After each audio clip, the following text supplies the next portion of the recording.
जगन्नाथ जय जगन्नाथ जय जय Jagannath.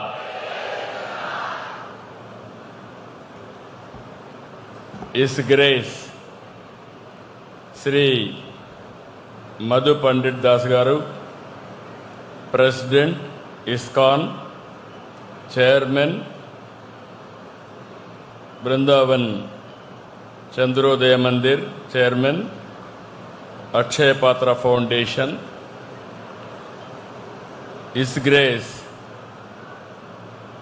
Vanshidhar Das president Hare Krishna movement AP central unit president Mangalagiri cluster गौरवनीयुलु केंद्र मंत्री चंद्रशेखर गारू स्थानिक पार्लमेंट सभ्युలు కూడా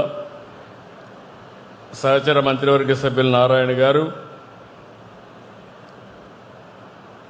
స్థానిక శాసన సభ్యులు తెనాలి శ్రావణ్ కుమార్ గారు శాసన సభ్యులు రామాంజనేయులు గారు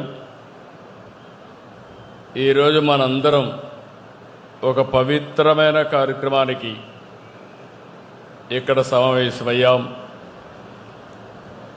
ఇది మనందరి పూర్వ జన్మ సుకృతం. ఎక్కడో పూరికి పోయి అక్కడ జగన్నాథ యాత్రలో మనం భాగస్వాములు కావాల్సిన వాళ్ళు మొట్టమొదటిసారిగా అమరావతిలోనే రథయాత్ర ప్రారంభించాం.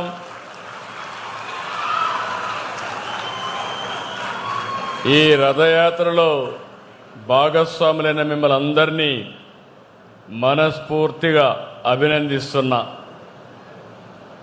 రథయాత్ర అనగానే ఇది ఒక పవిత్రమైన కార్యక్రమం. తలుచుకుంటే ఒక శక్తి, ఒక వైబ్రేషన్ వస్తుంది. భారతదేశ చరిత్రలో జగన్నాథ రథయాత్రకి ఎంతో ప్రత్యేకత ఉంది. అలాంటి రథయాత్రని మొట్టమొదటిసారిగా మన అమరావతిలో నిర్వహించుకోవడం నాకు చాలా ఆనందంగా ఉంది. చాలా గర్వపడుతున్నా. ఇప్పుడే అనౌన్స్ చేశారు, ఇది ప్రతి సంవత్సరం ఇక్కడ జరుగుతుందని ఇప్పుడే అనౌన్స్ జరిగింది. ఇది ఒక మధురానుభూతి.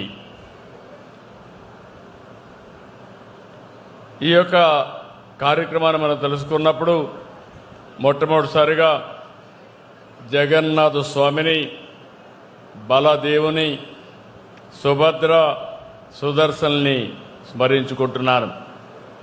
భక్తితో నమస్కారాలు తెలియజేస్తున్నాను.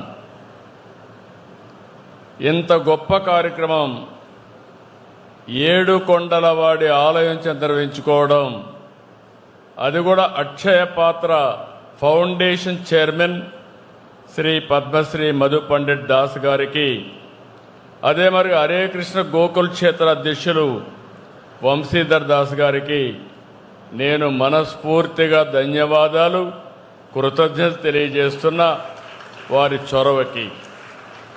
ఇక్కడికి వచ్చిన భక్తులందరికీ కూడా అభినందనలు, శుభాకాంక్షలు. మనందరం కూడా పూరి రథయాత్ర తలుచుకుంటేనే మనస్సు పొంగుతుంది. రథయాత్రకి ఎంతో విశిష్టత ఉంది. ఇలాంటి కార్యక్రమానికి మనం ఇక్కడ శ్రీకారం చుట్టాం. ఇప్పుడే స్వామి గారు చెప్పారు, రాబోయే రోజుల్లో జగన్నాథుడు వచ్చారు, లక్ష్మీదేవి వస్తుంది. ఇక్కడ అమరావతికి తిరుగు లేదు, తిరుగుండదని మరొక్కసారి మీ అందరికీ విజ్ఞప్తి చేస్తున్నా. ఈ రథయాత్రలో భాగస్వాములు కావడం, రథాన్ని లాగడం మనందరికి ఎంతో పుణ్యం దక్కుతుంది. ఇది పవిత్రమైన పుణ్య కార్యక్రమం.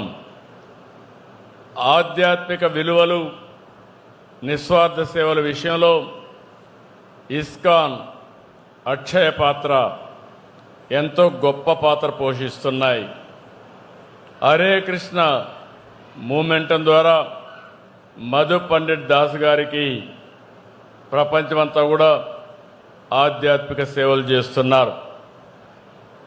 దేశంలోని 16 రాష్ట్రాల్లో 3 కేంద్రపాలిత ప్రాంతాల్లో అక్షయ పాత్ర 25,000కు పైగా ప్రభుత్వ పాఠశాలలో అంగన్వాడీలో ఆహారం అందించే కార్యక్రమాన్ని, ఒక పవిత్రమైన కార్యక్రమాన్ని చేస్తున్నారు. ఇది ప్రపంచంలో ఎక్కడా జరగలేదు. అక్షయ పాత్ర ద్వారా 25 సంవత్సరాల్లో 500 కోట్ల మందికి ఆహారం అందించారంటే అది ఈ ఫౌండేషన్ యొక్క మహత్యం. ప్రతిరోజు మన దేశంలోనే 23 లక్షల మందికి ప్రభుత్వ సహకారంతో పౌష్టికాహారం అందిస్తున్నారు. ఆధునిక సాంకేతికత, పరిశుభ్రత, నాణ్యత, సమర్థవంతమైన నిర్వహణకి అక్షయ పాత్ర ఒక ఆదర్శం. 2008 నుంచి సేవలు అందిస్తున్న అక్షయ పాత్ర ప్రస్తుతం మన రాష్ట్రంలో 10 సెంట్రలైజ్డ్ కిచెన్స్ ద్వారా 1,83,000 మందికి విద్యార్థులకి పౌష్టికాహార భోజనం అందిస్తున్నారు. మొన్నే అన్నా క్యాంటీన్ వస్తే ఎవరికిస్తే బాగుంటుందంటే రెండో ఆలోచన లేకుండా ఆ అన్న క్యాంటీన్లో భోజనం కూడా అక్షయ పాత్రకు అప్పచెప్పాం. బ్రహ్మాండంగా నిర్వహిస్తున్నారు. నాణ్యమైన భోజనం పెట్టే పరిస్థితికి వచ్చారు. ఇంకో పక్క మధు పండిట్ దాస్ నాయకత్వంలో కొండలో హరే కృష్ణ గోకుల క్షేత్ర ప్రాజెక్టు రూపొందిస్తున్నాం. తొందరలోనే ఇది పూర్తి అవుతుంది. పెనుగొండలో కూడా ఒక పెద్ద స్పిరిచువల్ సెంటర్గా తొందరలో నిర్మాణం చేయబోతున్నారు. దీనివల్ల మనం అందరం కూడా గుర్తుపెట్టుకోవాల్సింది, ఇలాంటి హరే కృష్ణ వారి ఆధ్వర్యంలో అనేక దేవాలయాలు కట్టారు. వీరి సేవలో ఐక్యరాజ్య సమితి కూడా గుర్తించింది. వేద సంస్కృతిని, జ్ఞాన భక్తి యోగాన్ని నేటి తరానికి అందించడంలో ఇస్కాన్ పాత్ర చాలా కీలకమైంది. నేను ఎప్పుడూ చెప్పేవాడిని, అమరావతి ప్రజా రాజధాని, అమరావతి దేవతల రాజధాని, ఈ రెండు కలిసిన ప్రదేశం మన అమరావతిని మరొకసారి మీ అందరికీ గుర్తు చేస్తున్నాను. ఇలాంటి ప్రాంతాన్ని మనం రాజధానిగా పెట్టుకున్నాం. హిందూ ధర్మానికి ఈ ప్రాంతం ఇప్పటికీ ఒక సాక్ష్యంగా మిగిలింది. అమరావతి రాజధాని ప్రకటించిన సందర్భంలో మీరు చూస్తే దీనికి ఒక స్థల మహత్యం ఉంది. ఆ స్థల మహత్యాన్ని ఇంకా పెంచాం. దేశంలో ఉండే అన్ని దేవాలయాల్లో పవిత్ర మట్టిని, పవిత్ర జలాశయాల్ని అక్కడ పూజ చేసి ఇక్కడ తీసుకొచ్చి ఈ భూమిని పునీతం చేశాం. ఎవరు ఈ భూమిని టచ్ చేయలేరు. అమరావతి శాశ్వతం. ఎవ్వరు కూడా దీన్ని కదిలించలేరని చెప్పి కూడా నేను మీకు తెలియజేస్తున్నా. వెంకటేశ్వర స్వామి ఇక్కడే కృష్ణా నది పక్కనే, ఒక పక్క కృష్ణమ్మ తల్లి, ఇంకో పక్క వెంకటేశ్వర స్వామి అమరావతిని శాశ్వతంగా ఎప్పటికప్పుడు దీవిస్తానే ఉంటారు. అంతేకాకుండా ఈ అమరావతి రోజు రోజుకి ప్రపంచ ఖ్యాతిని పెంచే నగరంగా తయారవుతుంది. తెలుగు వారికి అవకాశాలు కల్పించే కల్ప తల్లి అవుతుందని చెప్పి కూడా నేను మీకు తెలియజేస్తున్నా. ఇప్పుడే వారు చెప్పినట్టు ఇక్కడే వెంకటేశ్వర స్వామి టెంపుల్, ప్రతి సంవత్సరం జగన్నాథ యాత్ర, ఇంకొంచెం ముందుకు పోతే క్వాంటమ్ వ్యాలీ. ఈ రెండు కూడా మనం ఒకసారి చూస్తే మనం గుర్తుపెట్టుకోవాలి. నేను టెక్నాలజీ, స్పిరిచువాలిటీ రెండు కూడా అనుసంధానం చేసుకోవాలి. హరే కృష్ణ మూమెంట్లో చూస్తున్నాను. ఈరోజు వీళ్ళు చూస్తే ఇస్కాన్ అయితే రెండు కూడా అనుసంధానం చేసి ఒక ఉద్యమ స్ఫూర్తిని తీసుకుపోతున్నారు. అందుకే మనందరం గుర్తుపెట్టుకోవాల్సింది భగవద్గీతను ఒక్కసారి చదువుకుంటే ఏ సమస్య అయినా సునాయాసంగా పరిష్కారం చేసే శక్తి సామర్థ్యం మనకు వస్తుంది. భారతదేశ సాంప్రదాయం అంటేనే పండుగలు, ఆచారాలు, విలువలు, సేవ, ఆధ్యాత్మిక కార్యక్రమాలు ఇవన్నీ కూడా మన సంస్కృతిని కాపాడుతున్నాయి. ఇంకో పక్క మన చరిత్ర నేపథ్యాన్ని, శక్తిని, ఐతిని ముందు తీసుకెళ్తున్నాయి. సమాజంలో మనం గుర్తుపెట్టుకోవాలి, యువతని ఎప్పటికప్పుడు సమాయత్తం చేసే బాధ్యత, చైతన్యం చేసే బాధ్యత మనందరిపైన ఉంది. అందుకే నేను రెండూ మాట్లాడుతుంటాను. టెక్నాలజీలో ఏఐ గురించి మాట్లాడతాం, డేటా సెంటర్ గురించి మాట్లాడతాం, క్వాంటమ్ వ్యాలీ గురించి, క్వాంటమ్ కంప్యూటర్ గురించి మాట్లాడుతున్నాను. అదే సమయంలో యోగా, మెడిటేషన్, ప్రాణాయామం, ఆధ్యాత్మిక ఇవన్నీ కూడా చాలా అవసరం అని చెప్పి నేను మీకు తెలియజేస్తున్నా. ఈ మధ్యకాలంలో చూస్తున్నాం, ఆర్థిక సంస్కరణలు వచ్చినప్పటి నుంచి సంపద సృష్టిస్తున్నాం. రాను రాను అందరిలో కూడా మెటీరియలిస్టిక్ హ్యాపీనెస్కి అలవాటు పడిపోయాం. విలువలు పూర్తిగా తగ్గిపోతున్నాయి. ఇంకో పక్క మానవ సంబంధాలు కూడా తగ్గిపోతున్నాయి.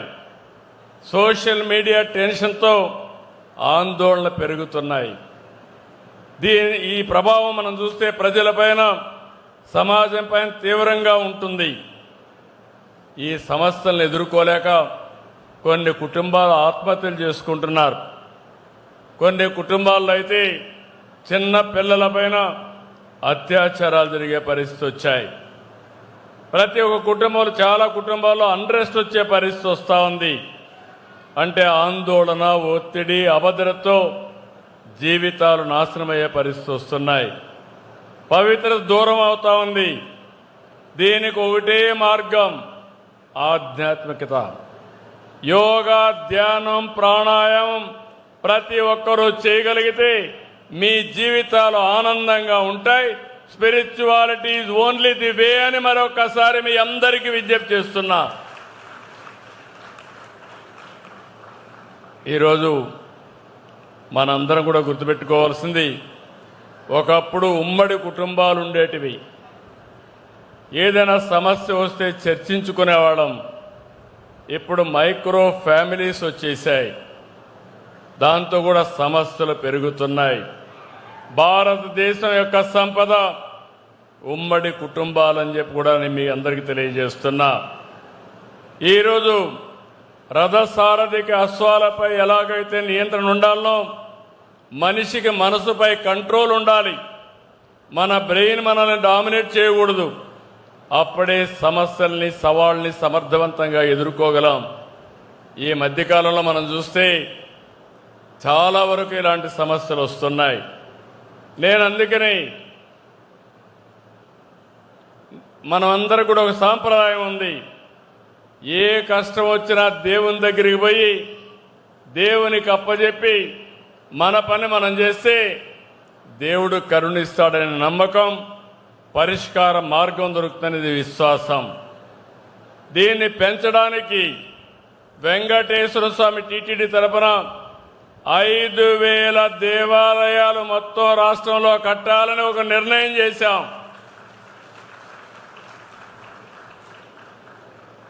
దీనివల్ల లాభం ఏంటని మీరు ఒక్కసారి ఆలోచిస్తే, ఇంట్లో కూడా పూజ చేయొచ్చు, కానీ సమాజం మొత్తం కలిసి పూజ చేసుకునే ప్లేసు మన దేవాలయాలు.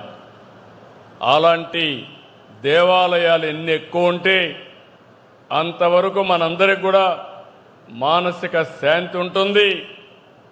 ఇంకో పక్కన మైండ్ని నియంత్రణ చేసుకునే అవకాశం ఉంటుంది. నేను అందుకే మీ అందరి కోరుతున్నా, దేవాలయాల పవిత్రతకు, ఆధ్యాత్మిక శోభకు ఎక్కువ ప్రాధాన్యత ఇస్తాం. డబ్బు, హోదా, పదవులు సంపద కాదు.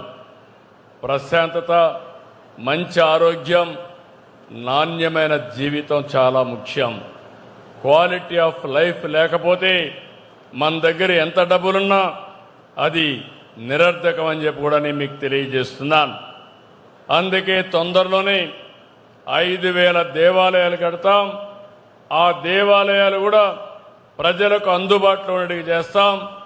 భారతదేశ సంస్కృతి విలువల్ని కాపాడడం కోసం ముందుకుంటాం. దీనికోసం ఇస్కాన్ లాంటి సంస్థలతో కలిసి పనిచేయడానికి సిద్ధంగా ఉన్నామని మరొక్కసారి మీ అందరికీ విజ్ఞప్తి చేస్తూ ఈరోజు జగన్నాథ స్వామిని కోరుకుంటున్నా. సంకల్పం అమరావతి, సంకల్పం పోలవరం పూర్తి కావడం. పోలవరం పూర్తయి ఇప్పుడే నేను చూశాను. నేను ఈరోజు బాగా ఎండగాస్తా ఉంది. ఇక్కడ జగన్నాథ స్వామి రథయాత్ర ప్రారంభమవుతుందంటే వర్షం పడి చల్లని వాతావరణం క్రియేట్ అయింది. ఇలాంటి చల్లని వాతావరణం ఎప్పుడు ఉండాలని, పుష్కలంగా వర్షాలు పడాలని, మనందరి జీవితాలు బాగుండాలని, మన జీవన ప్రమాణాలు పెరగాలని జగన్నాథ స్వామిని మీ అందరి తరపున కోరుకుంటూ మీ అందరి దగ్గర సెలవు తీసుకుంటున్నాను. జై జగన్నాథ్.